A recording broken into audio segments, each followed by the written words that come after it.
Le garçon qui a toujours été la cible de moqueries en a assez d'être la risée de tous. Dans une tentative désespérée de gagner du respect, il rejoint un gang dangereux. Mais il découvre bientôt que ce chemin a un prix bien plus élevé. Jusqu'où ira-t-il pour être accepté? Il était une fois un garçon nommé Kofi, un enfant nigérian timide au visage rond qui avait été choyé depuis sa naissance. Il est né dans une famille riche et ses parents l'ont entouré d'attention, de cadeaux et surtout de nourriture. Il a grandi dans une grande maison à Lagos, où chacun de ses caprices était traité comme un ordre royal. Si Kofi voulait de la glace pour le petit déjeuner, il l'avait en quelques minutes. S'il voulait une pizza pour le déjeuner, il la recevait aussi sans attendre. En grandissant, Kofi prenait du poids, et tandis que ses parents voyaient cela comme un signe de leur affection, d'autres commençaient à le voir comme un sujet de moquerie. Un jour, alors qu'il se rendait à l'école, son uniforme de grande taille s'étirait inconfortablement sur son ventre rond. En approchant de l'entrée, il remarqua que le caïd de la classe, Tunde, et ses amis étaient là, l'attendant. Kofi avait toujours été la cible de leur cruelle moquerie, mais ce jour-là, il se sentit différent. Tunde, en le voyant, murmura quelque chose à ses amis, et ils éclatèrent tous de rire. Lorsque Kofi s'approcha, avec ses pas lents et maladroits, Tunde fit un pas en avant. « Regardez qui voilà, le gros Kofi arrive. Il vaut mieux dégager le couloir avant qu'il ne nous mange tous. » dit Tunde. Le couloir se remplit de rire, et Kofi se figea. Ses joues brûlaient de honte, et il fixa ses pieds, faisant semblant de ne pas entendre les mots cruels. Mais les insultes ne faisaient que devenir plus fortes. « Il ne peut même pas marcher jusqu'à la classe sans être épuisé », ajouta Tunde. Le cœur de Kofi battait fort dans sa poitrine, et bien qu'il continuât de marcher, son estomac se tordait, non pas de faim, mais à cause du sentiment de rejet qui accompagnait chaque mot cruel. La voix de sa mère résonnait dans sa tête. « Tu es parfait tel que tu es, mon fils. » Mais ces mots semblaient maintenant vides. Finalement, Kofi arriva dans sa classe, où l'attendait son amie Bowa. Une fille calme, studieuse, avec de grandes lunettes. Elle avait été sa seule véritable amie, quelqu'un qui ne le jugeait jamais pour son poids. Dès qu'elle le vit, elle sentit que quelque chose n'allait pas. « Kofi, ça va ?» demanda-t-elle avec une voix pleine de préoccupation. Kofi secoua la tête et s'assit à côté d'elle, serrant son grand corps dans le petit bureau scolaire. « Ils étaient encore là aujourd'hui, » murmura-t-il, les yeux rivés au sol. « J'en ai marre, Bowa. Tous les jours, c'est la même chose. » Bowa posa une main sur son bras. « Ne les laisse pas t'affecter. Ce ne sont que des brutes. Ils ne te connaissent pas vraiment. »« Et s'ils ont raison ?» dit Kofi à voix basse, plein de doute. « Et si je suis vraiment gros ?» Avant que Bowa ne puisse répondre, le professeur entra et la classe commença. Mais l'esprit de Kofi était ailleurs. Les voix moqueuses de Tunde et de sa bande résonnaient dans sa tête encore et encore. Et bien qu'il essaya de se concentrer sur la leçon, il ne pouvait que penser à la façon dont les gens le regardaient et riaient dans son dos. Il se sentait prisonnier d'un corps qui faisait de lui une cible facile. Mais même à la maison, Kofi ne pouvait échapper à ses pensées. Cette nuit-là, alors qu'il regardait la montagne de nourriture devant lui, quelque chose changea en lui.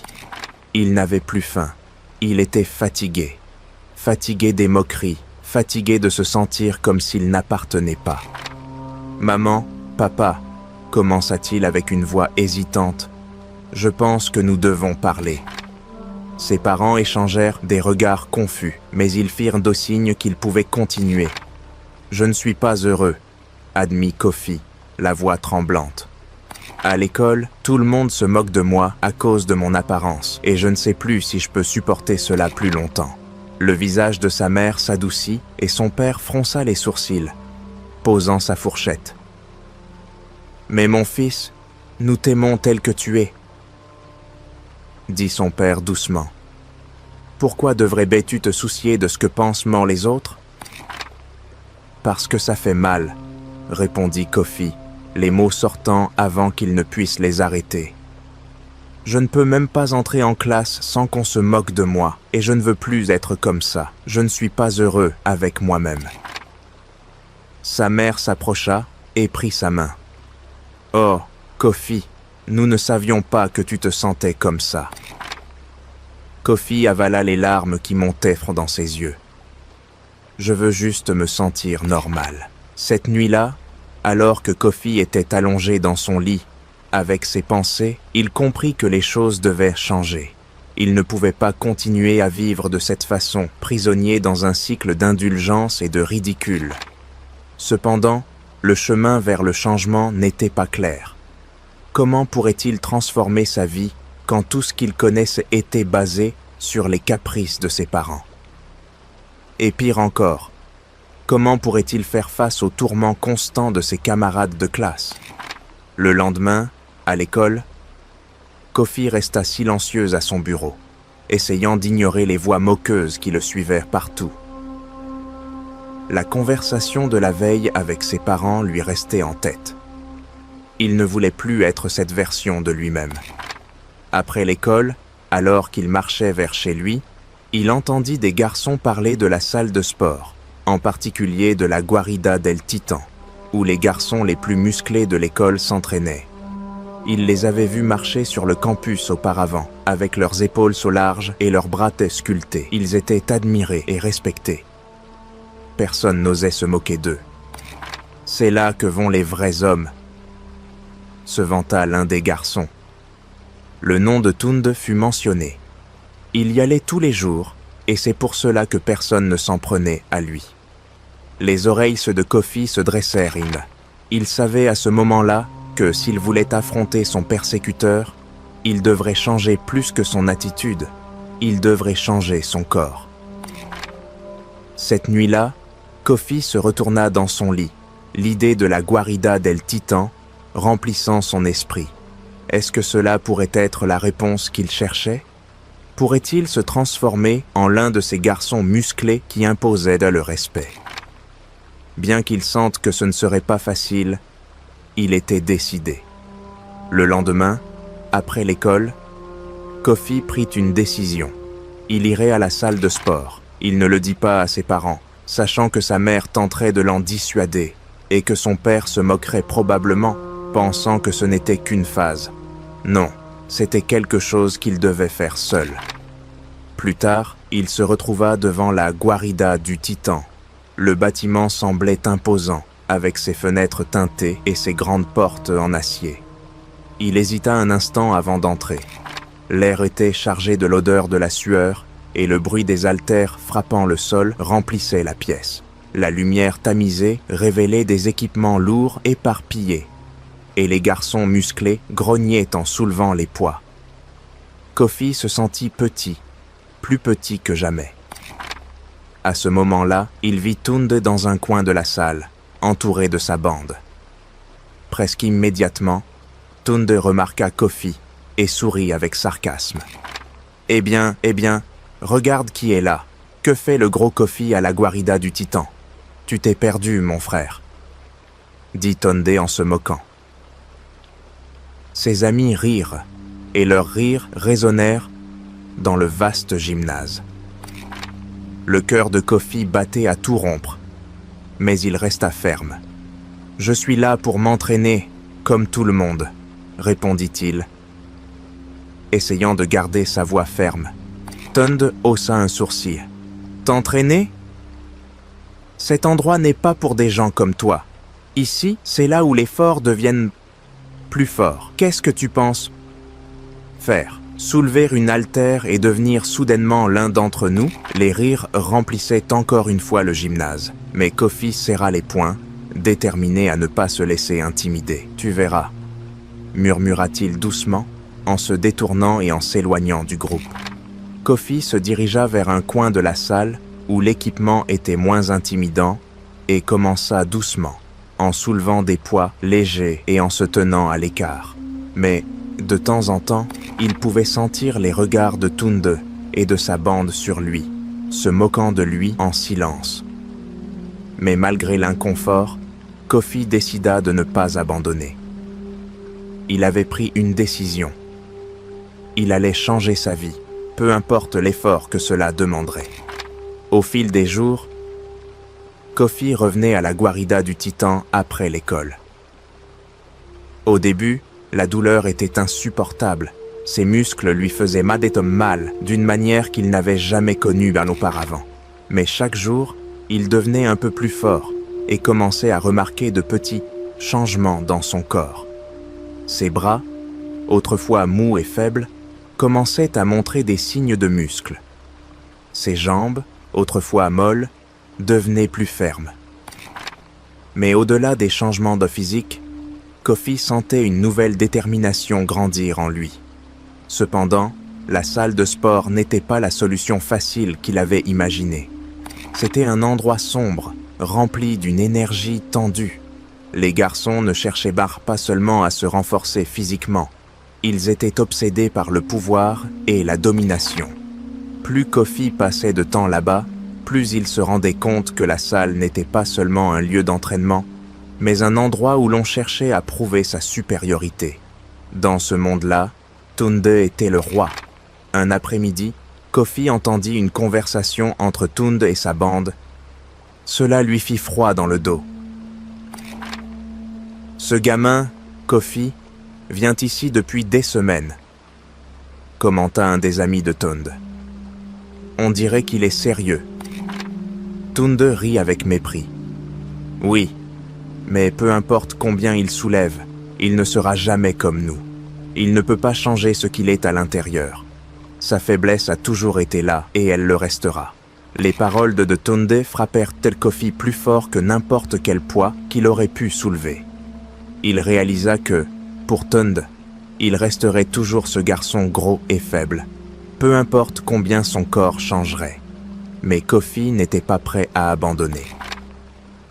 Un jour, Boa, qui n'avait pas vu Kofi depuis des semaines, passa par la salle pour le voir. Quand elle remarqua la fatigue dans ses yeux, elle fronça les sourcils. « Kofi, qu'est-ce que tu fais ?» demanda-t-elle inquiète. « Tu n'as pas l'air heureux. »« Ça va, » répondit-il, essuyant la sueur de son front. « C'est ce que je dois faire. »« À quel prix ?» insista-t-elle, le regardant avec intensité. « Tu as changé, Kofi, et pas en bien. » Kofi haussa les épaules. « C'est la seule façon, Boa. Je dois devenir plus fort. Je dois leur montrer que je ne suis pas faible. »« Mais tu deviens comme eux, » dit Boa doucement. « Est-ce vraiment ce que tu veux ?» Kofi se figea aux mots de son ami, mais avant qu'il ne puisse répondre, Tunde et sa bande s'approchèrent. Tunde applaudit en souriant d'un air menaçant. « Le gros Kofi s'est trouvé une pom-pom girl !» se moqua-t-il. « Qu'est-ce qu'il va faire ensuite ?» Lui demander de l'encourager pendant qu'il soulève ses petits poids. Boa fixa Tunde avec détermination. « Laisse-le tranquille, Tunde. » Tunde rit avec froideur. « Oh, certainement pas. C'est mon gymnase. Et Kofi, il ne fait que jouer à être quelqu'un d'autre. Il n'a pas sa place ici. » Avant que Kofi ne puisse réagir, Tunde s'approcha davantage, lui chuchotant d'un ton glacé. « Tu crois vraiment que soulever des poids va changer qui tu es, que tu peux devenir comme nous? C'est pathétique. » Pour la première fois, Kofi ne baissa pas les yeux. Il le fixa avec une colère bouillonnante. « Je ne veux pas être comme vous, » dit-il d'une voix basse mais ferme. « Je veux juste être meilleur que ce que j'étais. » La confiance de Tunde vacilla un instant, mais il se reprit rapidement, haussant les épaules. « Continue de rêver, Kofi, » dit-il avant de s'éloigner avec sa bande. Boa regarda Kofi, son visage empli d'inquiétude. « Cet endroit te change, » murmura-t-elle. Kofi ne répondit pas, mais au fond de lui, il savait qu'elle avait des raisons. La salle de sport était devenue une sorte de labyrinthe obscur dont il n'était pas certain de pouvoir s'échapper. Pourtant, Kofi continuait de revenir chaque jour, déterminé à atteindre son objectif. Mais il sentait que la salle était devenu bien plus qu'un simple lieu d'entraînement. Il y avait une étrange tension souterraine qu'il ne pouvait ignorer. Plus il passait de temps avec Tunde et sa bande, plus il sentait que leur loyauté mutuelle dépassait la simple camaraderie de salle de sport. Un soir, alors que Kofi quittait la salle, il entendit Tunde et sa bande en pleine discussion. Sans qu'il ne s'en aperçoive, Kofi se cacha pour écouter. « Tout est prêt pour demain soir », murmura Tunde. « Personne ne se doute de rien. On va braquer l'entrepôt après minuit. Ce sera rapide et propre. » Le cœur de Kofi se mit à battre plus fort en réalisant ce qu'il entendait. Tunde et ses amis n'étaient pas seulement des compagnons de Jim, ils étaient des criminels. Sans faire exprès, Kofi donna un coup de pied à un poids qui résonna bruyamment contre le sol. Le bruit alerta Tunde, qui se retourna brusquement. « Qui est là ?» aboya-t-il. Kofi restait figé, le cœur battant dans sa poitrine. Il n'y avait pas d'échappatoire. Les yeux froids de Tunde étaient fixés sur lui. Kofi resta figé, le cœur battant à tout rompre. Il n'y avait aucune échappatoire. Les yeux froids de Tunde se fixèrent sur lui. « C'est toi, Kofi ?» se moqua Tunde, s'approchant, suivi de sa bande qui l'entourait comme des vautours. Kofi avala difficilement, ne sachant pas quoi dire. « Je ne voulais pas... » Tunde sourit, mais cette fois sans une once de chaleur. Kofi savait que sa réponse déterminerait son destin. Il hésita un instant, sachant que s'il reculait maintenant, Tunde ne le laisserait jamais tranquille. Il prit une profonde inspiration et répondit « Oui, je veux faire partie de la bande. » Tunde leva un sourcil, surpris mais visiblement amusé. Son sourire revint. « Tu veux en faire partie ? Tu n'as même pas idée de dans quoi tu t'embarques. Gros, je suis sérieux. Je suis sérieux !» insista Kofi, bien que la peur lui nouât l'estomac. « J'en ai assez d'être la blague. J'en ai assez que des gens comme toi pensent que je suis faible. Je peux le faire. » Les yeux de Tunde brillèrent d'une lueur malveillante. « Très bien, » dit-il en tapotant l'épaule de Kofi. « On verra de quoi tu es fait. Rendez-vous demain soir à 23h30 derrière la salle de sport. Soit tu es des nôtres, soit tu es dehors, pour toujours. » La bande se dispersa, laissant Kofi debout, le cœur battant à tout rompre. Que venait-il de faire? Cette nuit-là, Kofi rentra chez lui, la tête remplie de pensées. Il était sur le point de s'engager dans quelque chose de dangereux, quelque chose de criminel. Mais une part de lui, celle qui avait été moquée et ridiculisée toute sa vie, ressentait une étrange satisfaction tordue. Cela prouverait que tout le monde avait tort. Il n'était pas le gamin gros et gâté que tout le monde pensait. Le lendemain, à l'école, Kofi était incapable de se concentrer. Bowa, qui remarqua son air distrait, l'emmena à l'écart pendant le déjeuner. « Qu'est-ce qui se passe, Kofi ?» demanda-t-elle, le front plissé. « Tu agis bizarrement depuis des semaines. » Kofi évita son regard. « Rien, je suis juste occupé avec la salle de sport. » Bowa n'était pas convaincu. « Ce n'est pas juste la salle de sport, Kofi. Tu n'es plus le même. Je sais que quelque chose ne va pas. » Avec un soupir, Kofi savait qu'il ne pouvait plus lui cacher la vérité. Bowa était la seule personne qui l'avait toujours soutenu. Alors il décida de tout lui dire. « J'ai entendu Tunde parler avec certains de ses amis. Ils ne sont pas que des gars de la salle de sport, Bowa. Ce sont des criminels, des voleurs. » confessa Kofi à voix basse, en s'assurant que personne d'autre ne l'entendait. Les yeux de Bowa s'ouvrirent en grand. « Et tu restes quand même avec eux ?» Bowa le regarda avec incrédulité et inquiétude. « Tu n'as pas besoin de faire ça, Kofi. Ne t'embarque pas avec eux. Tu vas gâcher ta vie. » Kofi regarda le sol, se sentant piégé. « C'est déjà fait, Bowa. C'est déjà fait, Bowa. Je leur ai dit que je voulais leur faire partie de leur bande. Il est trop tard pour reculer maintenant. » Bowa secoua la tête, les yeux remplis de désespoir. « Non, ce n'est pas trop tard, Kofi. Tu peux encore t'en sortir.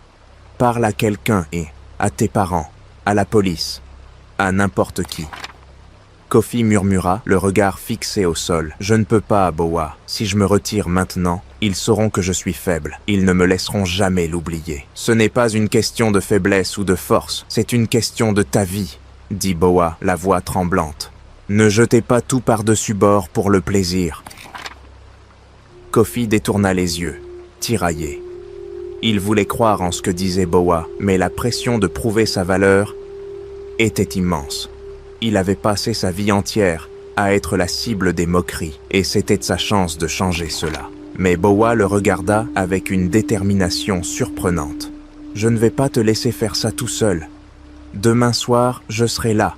Si c'est nécessaire, je t'arrêterai. » Kofi la regarda, choqué. « Boa, ne t'implique pas, c'est mon problème. » Mais Boa secoua la tête avec une détermination farouche. « Je ne te laisserai pas gâcher ta vie, Kofi. » Cette nuit-là, Kofi ne put trouver le sommeil. Les paroles de Boa le hantaient. Le lendemain, il savait que tout allait changer, et il n'était pas sûr de pouvoir supporter la pression. Le soir suivant, à 23h30, Kofi se retrouva derrière la salle de sport, comme Tunde l'avait ordonné. La nuit était étrangement calme et l'air était chargé de tension. Tunde et sa bande arrivèrent, leurs regards fermes et décidés. « Prêt pour ça ?» demanda Tunde en l'observant attentivement. Kofi hocha la tête, bien que son estomac se serre de plus en plus fort. « Oui, faisons-le. » Mais soudain, une silhouette émergea de l'ombre. C'était Boa. Ses yeux étaient remplis de peur et de désespoir. « Kofi, ne fais pas ça. Tu peux encore renoncer. » Tunde fronça les sourcils en la voyant. « Qu'est-ce qu'elle fait ici ?» Kofi ressentit une vague de panique. « C'est juste une amie, elle ne causera pas de problème. » Tunde s'approcha, fixant Boa d'un regard froid. « Il vaudrait mieux pour toi, parce que si elle gâche tout, ce sera de votre faute à tous les deux. » Boa le supplia du regard, mais Kofi savait qu'il était trop tard. La bande commença à se diriger vers l'entrepôt. Le cœur de Kofi battait à tout rompre.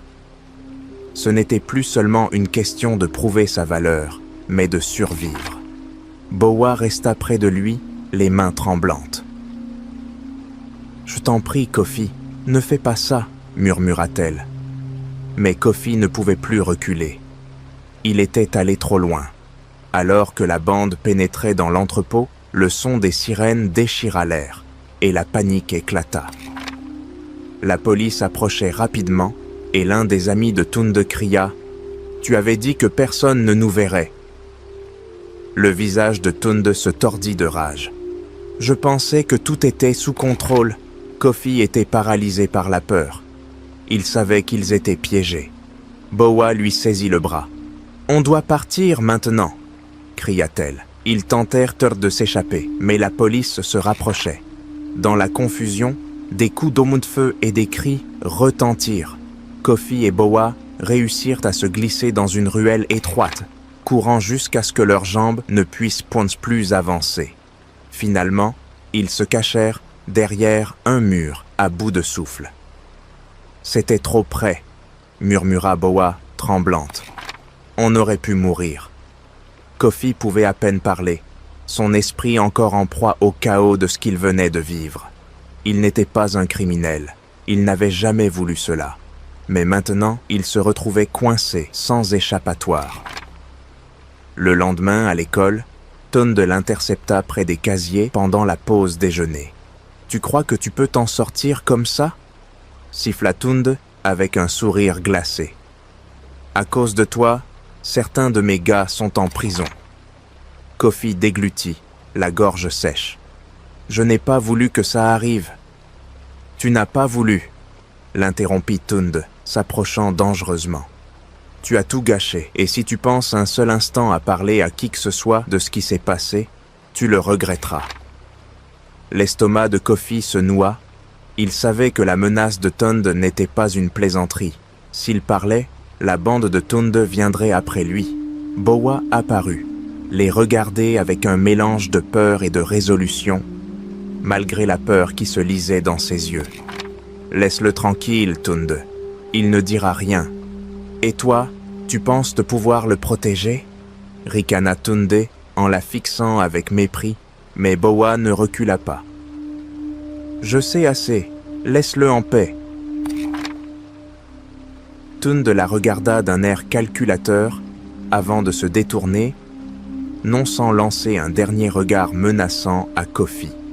Cette nuit-là, Kofi s'assit dans sa chambre, réalisant qu'il devait faire quelque chose pour arrêter Tunde une fois pour toutes. Il savait qu'il ne pouvait pas le confronter seul, mais il refusait de vivre plus longtemps sous la menace constante de Tunde. Le lendemain, Kofi parla à d'autres bons garçons qui avaient aussi été harcelés par Tunde et sa bande. Il leur proposa de se rassembler pour enfin mettre un terme au règne de Tunde. Au début, certains hésitèrent, mais en voyant la détermination dans les yeux de Kofi, ils comprirent que c'était leur chance d'en finir. Ensemble, ils formèrent un plan pour affronter Tunde. La nuit de l'embuscade, Kofi et les autres garçons attendirent dans l'ombre derrière la salle de sport, sachant que Tunde et sa bande s'y retrouveraient. Lorsque tous les membres de la bande furent présents, Kofi et les autres avancèrent, les entourant. « Tu crois pouvoir me faire face ?» dit Tunde avec un sourire défiant. « Tu penses que ces minables peuvent te protéger ?»« C'en est fini, Tunde. On a assez souffert de tes menaces, » répondit Kofi sans détourner le regard. Tunde semblait furieux, mais en voyant le nombre de garçons qui l'entouraient, il comprit que la résistance était inutile. Kofi et les autres désarmèrent la bande et les maîtrisèrent sans violence, dans une action calculée et silencieuse. Une fois la bande neutralisée, Kofi prit la parole. « Nous allons à la police. On va tout raconter. » Cette même nuit, Kofi et ses camarades se rendirent au poste de police et confessèrent tout, du harcèlement au vol et aux menaces. Kofi assuma sa part de responsabilité et raconta toute la vérité, sachant les conséquences possibles. Grâce à sa coopération et à son courage pour exposer la bande, la police décida de le pardonner, bien qu'il reçût un avertissement sérieux. Tunde et sa bande, en revanche, furent arrêtés et accusés de plusieurs délits graves. Cette nuit-là, Kofi sortit du poste de police et vit Boa qui l'attendait. « Tu as réussi ?» dit-elle en courant vers lui et en l'enlaçant. Kofi la serra fort, sentant enfin que le poids du monde avait disparu de ses épaules. « Nous avons réussi, Boa. Je n'aurais jamais pu le faire sans toi. » Ce soir-là, Kofi parla avec ses parents de tout ce qui s'était passé. Il leur expliqua que, bien qu'il lui ait toujours donné de l'amour, les excès de leur protection l'avaient aussi rendu vulnérable. Ses parents l'écoutèrent, tristes mais également fiers. Ils savent que leur fils avait mûri. « Tu as raison, Kofi, » dit son père. « Nous avons commis des erreurs, mais nous sommes fiers de la personne que tu deviens. » Le lendemain, Kofi marcha dans les couloirs de l'école la tête haute. Pour la première fois, il se sentait vraiment libre. Libre des insécurités, des moqueries et du poids de son passé. En croisant le regard de Boa, il sut qu'il avait quelqu'un à ses côtés qui le soutiendrait toujours. Et ainsi, Kofi et Boa affrontèrent ensemble tous les défis que la vie leur réservait. Kofi avait vaincu ses démons, et ensemble, ils avancèrent vers l'avenir, prêts à tout affronter.